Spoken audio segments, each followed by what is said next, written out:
ಈ ತರಗೆ ಜಾಗದಲ್ಲಿ ಮೀನು ಬಿಡುವಂಥ ಕಾರ್ಯಕ್ರಮ ಹಾಕ್ಕೊಳ್ತಾರೆ. ಈ ವರ್ಷ ಇಲ್ಲಿಗೆ 67 ಲಕ್ಷದ ಮೀನು ಮರಿಯನ್ನು ಬಿಡುವಂಥ ಕಾರ್ಯಕ್ರಮ.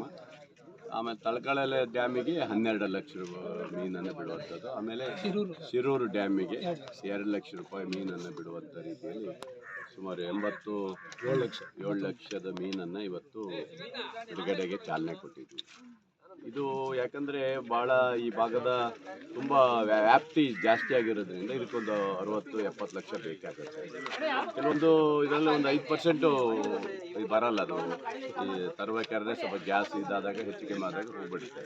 ಆದರೂ ಸಹ ಒಂದಿಷ್ಟು ಮೀನುಗಾರರಿಗೆ ಜೀವನಕ್ಕಾಗಿ ಮತ್ತು ಇಲ್ಲಿಯ ಜಲಚರಗಳಿಗೆಲ್ಲ ಬೇಕಲ್ಲ, ಎಲ್ಲ ಬದುಕಲಿಕ್ಕೆಲ್ಲ ಬೇಕಲ್ಲ. ಅದಕ್ಕಾಗಿ ಈ ಮೀನು ಮರಿಗಳು ಇದ್ದಾಗ ಬಹುಶಃ ಒಂಥರ ಮನುಷ್ಯನ ಜೀವನಕ್ಕೆ ಏನೇನು ಆಹಾರ ಪದ್ಧತಿ ಇರುತ್ತೆ ಹಾಗೆ ಇಲ್ಲಿರುವಂಥ ಹೊಳ್ಳಲಿರೋಕ್ಕೂ ಆಹಾರ ಪದ್ಧತಿಗೆ ಬೇಕಾಗ್ಬೋದು. ಅದು ಮೀನು ಕೆಲವು ತಿನ್ನೋವು ಇರ್ತಾವೆ, ಕೆಲವೊಂದು ಈ ಮೀನು ಇನ್ನೊಂದು ಇದನ್ನು ತಿನ್ನೋರು ಇರ್ತಾವೆ. ಹಾಗೆ ಅದಕ್ಕೋಸ್ಕರ ಇವತ್ತು ರಾಜ್ಯ ಸರ್ಕಾರ ಪ್ರತಿ ವರ್ಷವೂ ಸಹ ಎಲ್ಲ ಜಲಾಶಯಗಳಿಗೂ ಸಹ ಮೀನಿನ ಮರಿ ಬಿಡೋ ಮೂಲಕ ಮತ್ತು ಆ ಮೀನುಗಾರ ಸಂಘದ ಇದ್ದಾರೆ, ಇಲ್ಲಿ ಅಧ್ಯಕ್ಷ ಇದ್ದಾರೆ, ಇಲ್ಲಿ ಮೀನುಗಾರ ಸಂಘದ ಅಧ್ಯಕ್ಷ ಹಂಜಾ ಅಂತ ಇದ್ದಾರೆ, ಅವರು ಇರ್ತಾರೆ ಮತ್ತು ಇಲ್ಲಿ ಸ್ಥಳೀಯ ಮೀನುಗಾರರು ಇರ್ತಾರೆ. ಅವರ ನೇತೃತ್ವದಲ್ಲೇ ಇಲ್ಲೆಲ್ಲದೂ ಇದು ಮಾಡ್ತೀವಿ.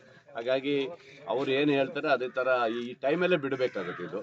ಈಗ ಯಾಕೆಂದರೆ ಈಗ ಡ್ಯಾಮ್ ಫುಲ್ ಇರುತ್ತಲ್ಲ, ಈಗ ಇನ್ನೊಂದು 2-3 ತಿಂಗಳಲ್ಲಿ ಅದು ಎಷ್ಟು ಆಗ್ಬೋದು? 2-3 ತಿಂಗಳಲ್ಲಿ ಇದು ಎಷ್ಟು ಬರುತ್ತೆ? ಎಷ್ಟು ದಿನ ಆಗುತ್ತೆ ಇದು ಬರೋಕ್ಕೆ? 3/4 kg ಬಂದ್ಬಿಡುತ್ತೆ. ಆಮೇಲೆ ತುಂಬ ಚೆನ್ನಾಗಿ ಬರುತ್ತೆ. ಹಾಗಾಗಿ ಇಡೀ ಭಾಗದಲ್ಲಿ ಸುತ್ತಮುತ್ತ ಅದಕ್ಕೆ ಬಿಡಲಿಕ್ಕೆ ಅವಕಾಶ ಇದೆ.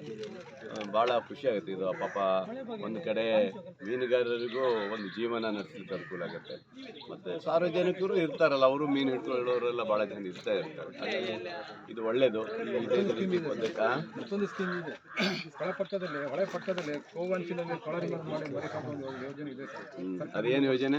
ಜಲಾಶಯದ ಹಂಚಿನಲ್ಲಿ ಸ್ಮಾಲ್ ಅಂದ್ರೆ 5 ದಿನದ ಮೀನು ಮರಿ ಅಂತಂದು ನಾವು ಇಲ್ಲೇ 60 ದಿವಸ ನಾವು ಇಲ್ಲಿ ಸಾಕಾಣಿಕೆ ಮಾಡಿ ಮೀನುಗಾರರ ಸಹಕಾರ ಸಂಘದ ಸಹಯೋಗದಲ್ಲಿ ಇಲಾಖೆ ಜೊತೆ ಸೇರಿಕೊಂಡು ಅದನ್ನ ಬಲಿತ ಬಂದ ನಂತರದಲ್ಲಿ ಜಲಾಶಯಕ್ಕೆ ಮತ್ತೆ ಬಿತ್ತನೆ ಮಾಡುವಂತ, ಅಂದ್ರೆ ಇವರ ಒಂದು ಸಂಘಟನೆ ಕೊಡ್ಲಿಕ್ಕೆ ಇಲ್ಲೇ ಕೂಡ ಸಾಕಾಣಿಕೆ ಮಾಡಿ. ಆಮೇಲೆ ಮೀನುಗಾರರಿಗೆ ಈ ಸರಿ ರಾಜ್ಯ ಸರ್ಕಾರ